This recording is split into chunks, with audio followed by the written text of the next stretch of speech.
Hi, Yanet. Hi, Maggie. All right, we are here today to talk about the Celine song movie, The Materialists. You finally got to watch it, I and I've did, been I've been finally. dying to talk to you about it. Well, now's the time. All right, all right. I would just like to hear sort of like what are your broad strokes? What did you think about the movie? I would think that it is very like classic Celine song in the way that it's like the way it looks, the way it's filmed, those sort of emotional beats that it like attempts to hit. But I will say, as someone who loved past lives, the sentiment of this movie just did not resonate with me in the same way. And I just feel like the way she speaks about the film in the interviews that she does is like entirely removed from the way that the general public seems to have Yeah, interpreted the yeah. film. And I'm just like, where did this disconnect come from? Like, Celine, like, how did you do this? Like, what's going Yeah. on? No, totally right. Like we've discussed past lives, although the internet has not seen that yet. Maybe someday. Mm. And I think for you, me, and Yvonne, we it's just a beautiful movie, right? Like the way that she can just pull your heartstring, like over, like every single one of them over and over again. Like that is such a deeply emotional movie and like even though I'm perfectly fine with the husband character in past lives, I still like deeply feel that aching for her childhood love, and I do think that that is a part of the materialist that's missing. Like I honestly don't feel yearning for any of the male romantic potential folks. Yeah, and so I think that that is one of the things that the movie struggles with, is that it's just like, well, like it's like it needs both more rom and more calm. The rom is not really there. And with the calm aspect, I feel like the like extreme dichotomy that's existing between the two male leads in the materialist, like making them such polar opposites on such opposite sides of the extreme, was Yeah, at the film's detriment because what Past Lives was able to do was create these like two romantic possibilities for the main character that are both like extremely realistic. Like either of those paths of like romantic interests could actually happen in real life, and like that's why the grief is just so real about that. Whereas in the materialists, it's like there is a huge middle ground and gray area that exists. Like for every woman, it's not either she ends up with a billionaire hmm that she doesn't necessarily have a true romantic connection with, or like a poor man that is never gonna like make it in the world. Like those aren't the only two options, and I just feel like if you want to create a film that discusses classism, like are we not gonna address like the in between at all? Like yeah, yeah. Well, or like, so I sent you a few videos that I'd been ruminating over, and like one of them is Celine Song's reaction to Broke Boy propaganda. Um, and one of them that I've just finished rewatching so I could be really fresh, is Chelsea Fagan from the Financial Diet, her response to the materialists. And yes, correct. I agree. Like one of the things that is fascinating, so like there are multiple things that I want to tear apart with with what Celine Song said in her response to the birth boy propaganda, response to her film. And one of them is like, she's like, well, it's not poor people's fault that they're poor. I agree. but it is in this movie Chris Evans' fault entirely that he's poor. Like his character actively says like, "Well, I'm just passing up all these opportunities because like I don't want to do that." Like he's like putting himself above these opportunities. I'm like, you have no other choice. You have no money. You have no livelihood. Like, what do you mean? And you are a handsome straight white man in New York. Like you could Mhm. get any job that you wanted if you just walked into the place. Like I just don't feel empathy for him, and I just feel like there's a difference between, you know, poverty in the sense where it's like systemic and you can't get out of that, and then like choosing to be poor. Like, Hmm. sorry, but he was kind of choosing to be poor. Mm. I was going to go in a slightly different direction, but let's stay here. Yeah, I mean, one of the things I love that Chelsea Fagan brought up is it's like, listen, it'd be one thing if he was like a public school teacher, right? Like, maybe, like there are I think the fact that he's living in an apartment that is that not only that disgusting, but is that chaotic is like those are choices, right? Like we live in a very interesting time in terms of late stage capitalism. He could be living in an apartment, right? Like he could be living in a tiny little studio. Then like that could be kind of the thing where she's like, I want to live in a tiny studio with you, but at least it wouldn't be like she wouldn't be like risking getting freaking tetanus if she like, like if she's walking around barefoot in the apartment, right? Like I went to theater school. A lot of my friends, either tried or are still trying to make it. And, you get a day job. You get a day job that pays the bills. Like, lots of people are, like also cater waitering is not a really good way to make a lot of money. Like you don't get tips the way that you do at a traditional restaurant. Like why isn't he working at a restaurant? Or like why doesn't he have like most rehearsals and performances are not happening during business hours. Like why doesn't he, a lot of my friends in Chicago worked at Groupon. It sucked, but it paid them enough to like be able to afford an apartment that was not that gross. Completely agree, and I will never shame an artist for wanting to pursue their career, but I also feel like when you're starting from like the ground up, I mean, I would take any opportunity that was offered to me just to be able to exercise my artistic and creative ability. And yeah, I would get a better job during the day than cater waitering. He, I'm sure, has plenty transferable skills. And then You it would just imagine. fell flat for me when in the end he's like, I guess I'll try. But we don't really like see him trying. I'm like, you want me to trust this man? Yes, and like it would be one thing if this was a movie about like 20-year-olds, like early 20s, sure. It's like, hey, I'm really gonna give it a try. I'm really gonna put everything I have into this and I'm gonna live, like, she is 35 in the like in life and in the movie, and he is in his late 30s in the movie, although he is in his 40s in real life, which is strange. Hollywood is broken. And yeah, for me, it's like that piece doesn't work as well. If it's like, okay, like, maybe if it was a juxtaposition of it's like, all right, he used to live in this disgusting apartment and she didn't want to live in that disgusting apartment with him, but now he lives in a studio. Like, again, it's like, what if he lived in a tiny studio apartment that at least wasn't disgusting? I think people would be less repulsed by the idea of her ending up with him, especially, combined incomes. Like, you get probably a bigger space. Yeah. It would also like, I don't know, because it seems like there's that aspect of it, but then there's also like her own character development where sure she does decide like, you know what, I do love you and I will try and be with you, but like, does she really move beyond the fact that she like kind of hates poor people too? Like, hello? She literally Hmm. says to him, like, I'm a terrible person. He's like, but I just love you still. And it's like, but why? Like, you love each other because you have history, and I guess there's some sort of innate chemistry there. But when it Hmm. comes down to like tangible, like cemented reasons as to why you two work and why you love each other, like her physical attributes, her like as a person, they're not really like, it's not really there. He just loves her just because he loves her. Yeah. Yeah.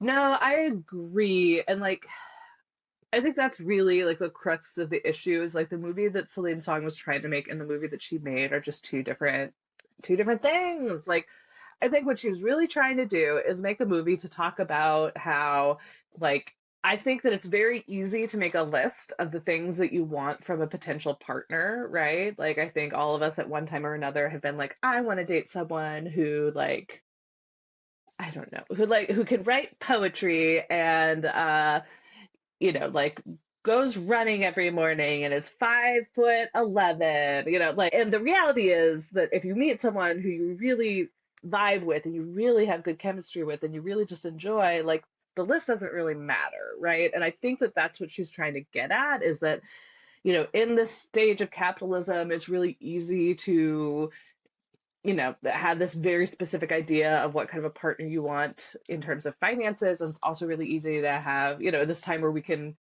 if you have enough money, you can become whatever kind of a body and whatever kind of a vision that is most attractive, and how like those are not the things that are important. I think that's what she was trying to do with this movie. It just like Didn't work. It didn't work. Didn't work in the way she intended it, but I will say I almost feel like she did a better job of attempting to demonstrate that through Pedro Pascal's character, specifically in the scene where they're sitting in the restaurant on one of the like dates, nice dates that he takes her out on, and she's like confronting him with like, "Why do you want to be with me? Like I make no sense for you. I'm this kind of woman."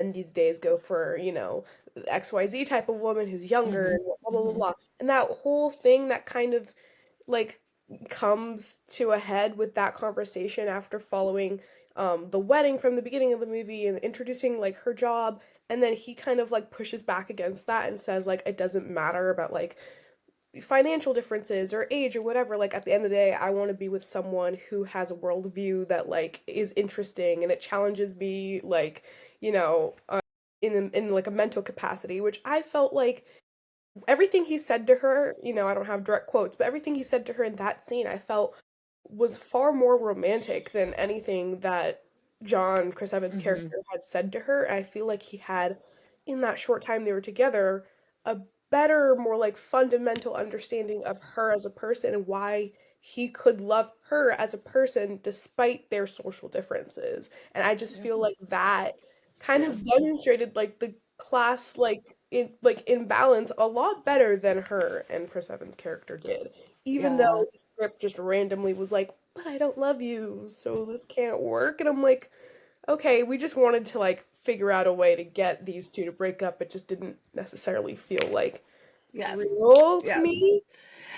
Yeah, yeah, yeah. No, for me, like that, again, Chelsea Fagan's argument about Pedro Pascal's character, I was just like, yes, yes, yes. Like, so, like, number one, going back to like, is it a poor person's fault that they're poor? No. Is it like a private equity person's fault that poor people are poor? Probably. Actually, yes. Like, I think that that could have been an interesting thing to explore, right? If it's like, oh my gosh, actually, like, this is an entirely different movie in my head right now. But like, what if the reason that Chris Evans poor is because of like decisions that Pedro Pascal made? Like that could be an interesting way to like explore the things that she's trying to explore. And just I don't know, the idea that someone who is that rich, who was not attracted to women and has gone through a procedure and is now attracted to women, that person is nice and sweet and romantic, like that's propaganda. That is rich boy propaganda. I think Celine Strong song very like did a great job of doing a lot of very good rich boy propaganda. Like the idea that that's what a hedge fund manager would be like, a private equity worker would be like no, that guy would be a freaking monster. um and if he did end up with someone like Dakota Johnson's character, like ultimately he would, it would probably not be a healthy, happy relationship where she had a lot of like options and freedom. So for me, like that's the part where I'm just like, girl, like that's not working. That Not math is at not all. mathing. Like the way he speaks about her, that part I really like Yes. appreciate. It's just not believable coming from someone like him. So I'm like, okay, maybe we could have like given those lines over to John, and then maybe like Pedro Pascal's character could be the one that's like, well, I love you just because I love you. I'm just like, we're getting fed this message that like men kind of suck, but then it's also like you get the short end of the stick either way, even if you choose love, and I'm just like, what's going on? Yes, I agree. I agree. I think that like did Chris Evans get some good lines? Yes. Like when I like it's like when I look at you, I see children that look like you and like your face with wrinkles, or when I think about you. Like that's a sweet line, but I don't know, it's not rooted as well as the line that you just brought up. Of it's like I want to be in a relationship with someone who challenges me and who is interesting and who pushes me. Like that's I completely agree. And that might just be like my own sort of like perception of like womanhood in our current age. And I'm not a fan of like, when men are speaking to women in these types of films, that it always somehow has to be like centered around like you and your age of motherhood. And we have kids that look like you. And I'm just like, okay, but what about me, like as I am right now, without giving you children or like something like yeah. that? Yeah, who's to say you even want that? Who's to say that Who's to say she even wanted that, you know? Yeah, yeah. She never talks about wanting to be a mother. That never comes up one time. Yeah. No, I agree. I agree. I think that like what she did well, like just like destroyed what she was trying to do. Of Yeah, Pedro Pascal is, you have a much more fun time with him. He seems like a much more interesting person. He seems much more interested in Dakota Johnson as she is now, right?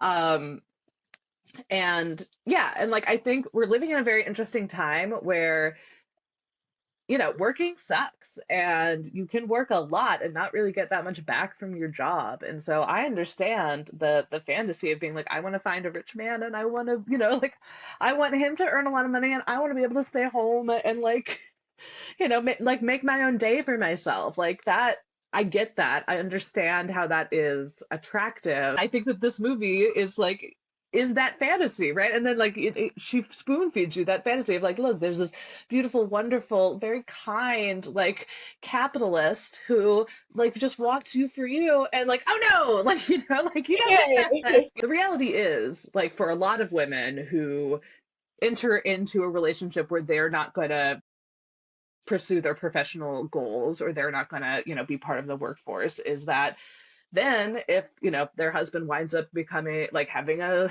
mental health crisis and becoming an entirely different person, or falls in love with a younger woman, or like literally whatever, if like that man decides that like he doesn't want to keep financially carrying you, he can just cut ties. And then where are you? Like you don't have an up-to-date resume, you don't necessarily have a degree, you don't have like you're not in a good position to be able to take care of yourself. That I think could be an interesting story too. Of it's like, oh, this fantasy of a rich man is just that. But no, like the movie, it is the fantasy. Like Pedro Pascal, like the multi-million-dollar Pedro Pascal is out there, and you're just rejecting him for no reason. And yeah, it's I just think weird. it's just like we need to start dating men who are 5'6", according to Celine's song. Yeah, and like again, I see. I know she's trying. I know she's trying, and I like that, right? If it's like, yeah, I also just watched this really interesting video, and I will put the information here that was talking about specifically like not only pretty privilege, but like our inability or our lack of desire to call someone ugly when we're trying to talk about pretty privilege and lookism. And capital B beautiful, of like there are some people who are like who so fit the like societal ideas of what beautiful is, like the white supremacist ableist ideas of what beautiful is, that like that does like affect their like they have a very different life from people who do not fit into those boxes. And there are people who are lowercase like beautiful who like might fit some of that but not everything. And I agree, right? That like for me, and the part of it is that I'm queer, part of it is that like gender is weird to me. It's like I don't think that if I were to date a man that he would need to be taller than me. Like that's not a need that I have, and like I agree with that idea. Um, but also I think not dealing with the inceliness of it at all. And it's like this is a man who like on paper was perfect except for the fact that he's short. Like that man would be a monster. That man who finally is traditionally hot, is now finally capital B beautiful.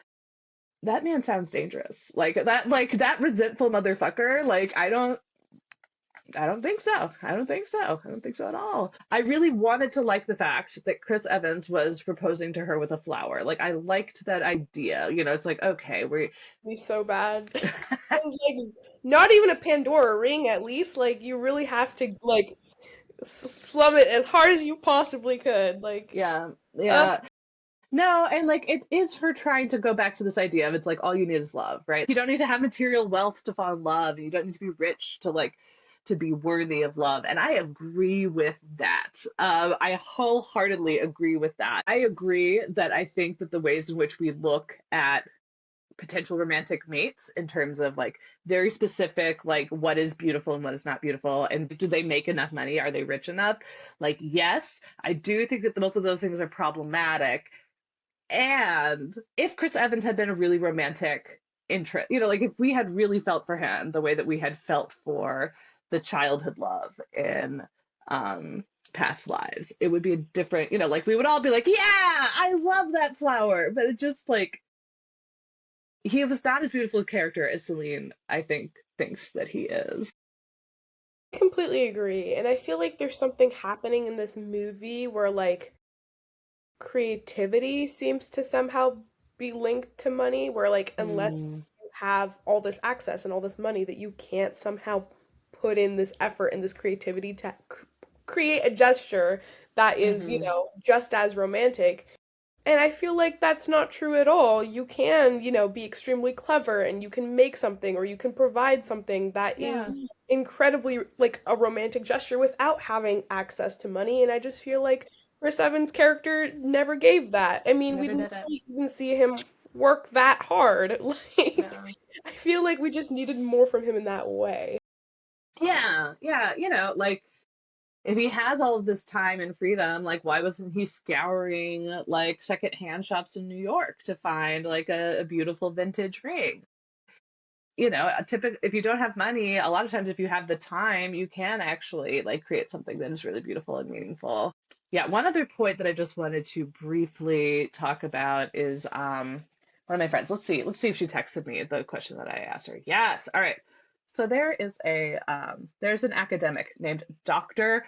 Alice Evans, who she has written about what she sees as the rise of incels and its connection to the housing crisis. Of there used to be a very clear rule book for what it was to be a man, especially a grown man, especially a man that was, like a husband, a father, is that you would be the primary breadwinner. You would be the one who buys a home for your family. And now that we're living in a time where a job that allows you to be the primary breadwinner like doesn't exist for most of us, and housing costs have gone up so exponentially that a lot of men are, especially young men, are just freaking out. They're like, oh no, like I don't like the clear rule book of what it is to be a man, what it is to be a husband. Like I can't, you know, provide for my family in the way that like generations past have. I can't buy a house. Like that's not in my future. Like that's not even, it's not like that's 5 or 10 years away. That's for infinity away. And how that has created a level of like existential dread that young men don't come over, like get over. And if this was trying to be an anti-capitalist movie, it did not succeed, because it's like, yeah, we have Pedro Pascal, who is this perfect capitalist, and then Chris Evans, who is like not a full, I wouldn't call him an incel in this movie. I would not say that's true, but like certainly not a character that grows or learns or becomes better or ages, not someone who's able to be like, okay, so this old rule book doesn't work for me.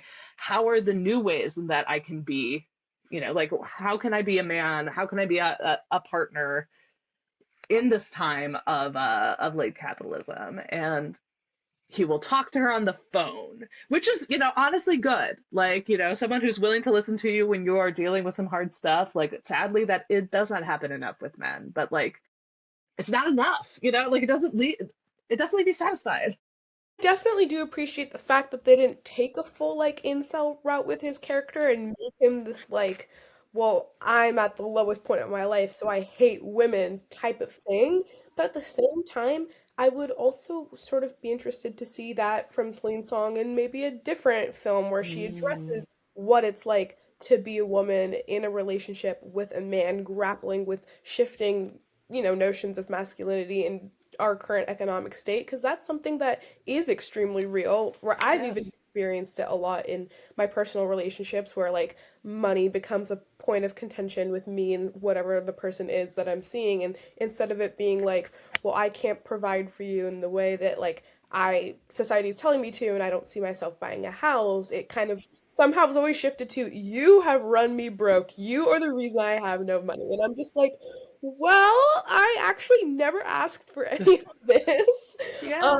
that's something that I think would actually be extremely interesting to explore in a way that addresses the fact that we don't have to continually adhere to, this sense of masculinity that we've been, traditionally brought up with. But I am appreciative of the fact that Chris Evans' character still loved this woman, regardless of the fact that she was spoke to him very badly in regards to his financial state, but that really didn't change his feelings towards her. That was Mhm. a nice touch, I guess. Yeah, yeah, yeah. No, and like, no, I agree with you. I think that would be a really interesting thing for Celine Song to deal with, for a number of different filmmakers to deal with, of like, yeah, the number one thing that causes like fights in couples is money, right? Like that's across the board. And I think, it could potentially even happen in situations where both people are earning enough that they feel comfortable. But like money is just so tricky and it's so emotional.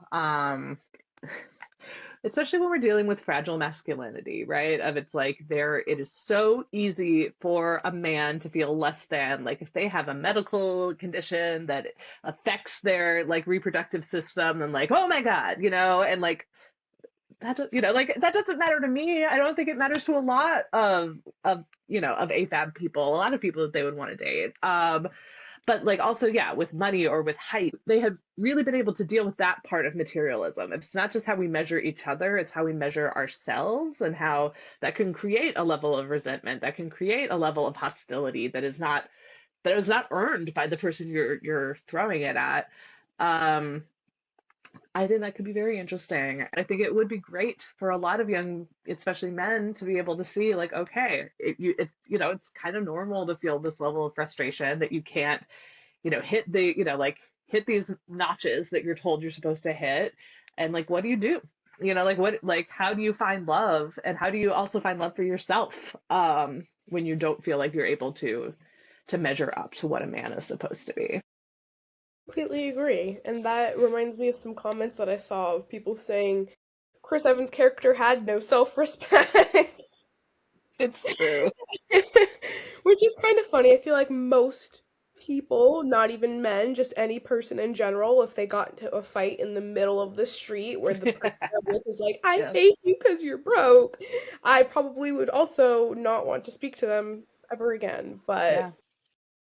Yeah, I wouldn't be like bringing up, here is your, here's your dream drink order. literally still yearning 5 years later. Yeah, Oh, yeah, I miss yeah. them so much.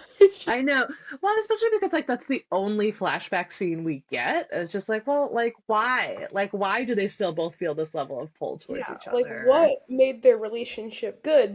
She says it's not because they're not in love, but I'm like, how in love really were you then? Like, See, Fagin again was like, yeah, Celine Strong is rich, so like this makes sense. If it's like it doesn't feel like someone who's actually had to deal with. Yeah, this seems like a rich person's fantasy of what it's like to be poor. And it's just like, oh, like those cuties. They just want to be together, but it's hard. I just think the script needed a lot of editing. I guess is like what it really comes down to. I think that she needed someone outside to be like, is this working? Like, do we fall in love with Chris Evans at the end of this? Do we see the fatal flaws in the relationship with Pedro Pascal at the end of this? Also, just throw it out there, maybe not casting the man that we're all in love with as the like foil to romance like that. Like Chris Evans had an insurmountable mount, like, like person to go up against. Like, we're all in love with Pedro Pascal. I think you could have chosen almost any other actor. It wouldn't have been quite as much of like, oh, like, I would love to be romanced by Pedro Pascal and taken to like those silk sheets alone. I'm like, incredible. That sounds, $12 million apartment? Like, I would want to go up there. yeah. I would just move in. You wouldn't even notice. There'd be so many square feet. Like, Literally. yeah. Live in the bathroom. I'm sure that's bigger than my room is. Ugh, maybe she should have gotten like a financial consultant. There's usually a consultant for everything on Yeah. sets these days. Yeah. And so I feel like she could have gotten a consultant. Yeah. Like a poor person to A tell poor her. person a poverty consultant. Poverty consultant. Yes, that's what she needed. And That was that's the how new I break film. into the film industry. By being a poverty consultant. Listen, listen. I mean, they should hire you to consult on all kinds of things. You've said it before, I'll say it again. You have immaculate taste. I agree, I agree. Okay. Is there anything else that you're dying to dive into I with think this film? we hit all the points that I was personally thinking Yeah. of. Yeah. Cool. Are there any romantic movies that people should watch? Because yeah, I think like we were when we saw the trailer for this and we saw the trailer for the movie that I'm gonna shout out in a second, we were both just like, yes, romantic comedies back in theaters. Like this is what we want. This is what we want to see. And like there's nothing better than a funny art romantic comedy. Like give me some good dialogue, give me some good chemistry. I will follow you till the ends of the earth. And yeah, is there anything that you could recommend to the internet if they were left wanting after? Well, unfortunately, I can't make a recommendation for anything that's come out recently because That's we okay. are still in like the rom-com famine. Hmm. Hopefully that'll change soon. But if anyone is looking for a film that is a romantic comedy and that is through and through like very feminist, everyone needs to watch Love and Basketball. This film is Yes. literally what like introduced the female perspective into sports films.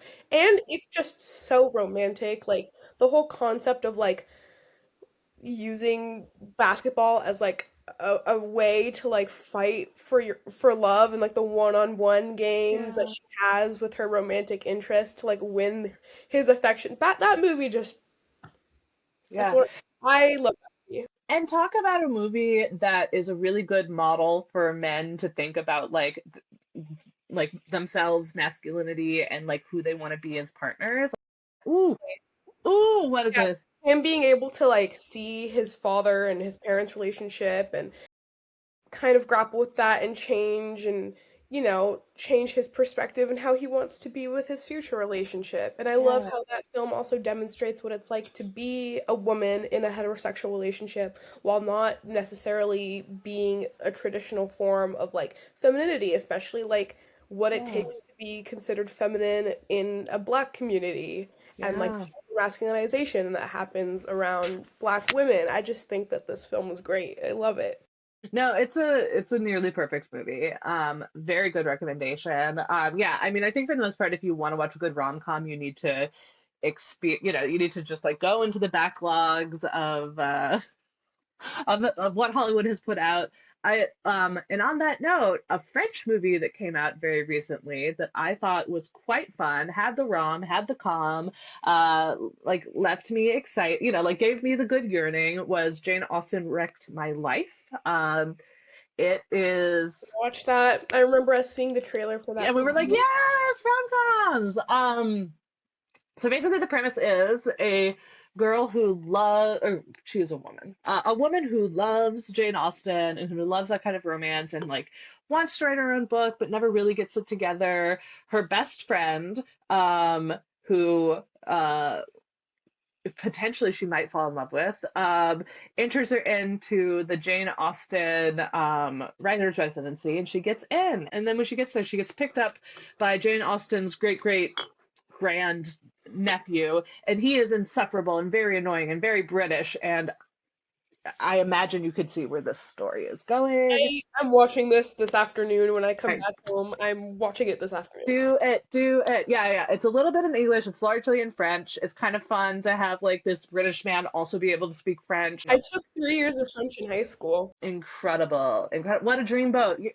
Like, how could you be more dreamy? Yanet? My gosh. Okay. I think my French skills are kind of still good because I'll be at work and we're dealing with like these makeup brands that, for some reason, makeup brands or cosmetic brands love to have all their like shade names in Yeah. French. So I'm like Yeah, helping they my do. older coworker sort our stuff and I'm like pronouncing all the words perfectly. She's like, "Oh my God, you're French," and I was like, "Yes." It's because we think that French is really romantic.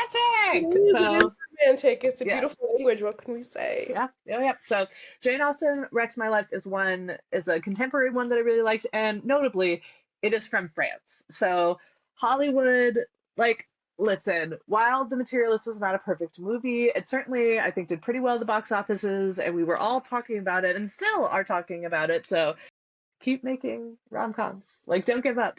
Keep bring them back. Bring them back. We want them. We want them in our theaters. The French, though, they do know how to make a movie. Not only just the French, but like any francophony. country, Yeah. especially like African French-speaking countries. They make some Mm, amazing films I can recommend to you. right. Not I necessarily rom-coms though. That's allowed. Yeah, yeah. Make a list. Make a list. I would love Yeah, to. make a All right. list and I'll send it over your way. Please do. All right. Thank you so much. I am so glad we finally got to talk about the Materialists, and we have more media we want to talk about again soon. All right. Bye.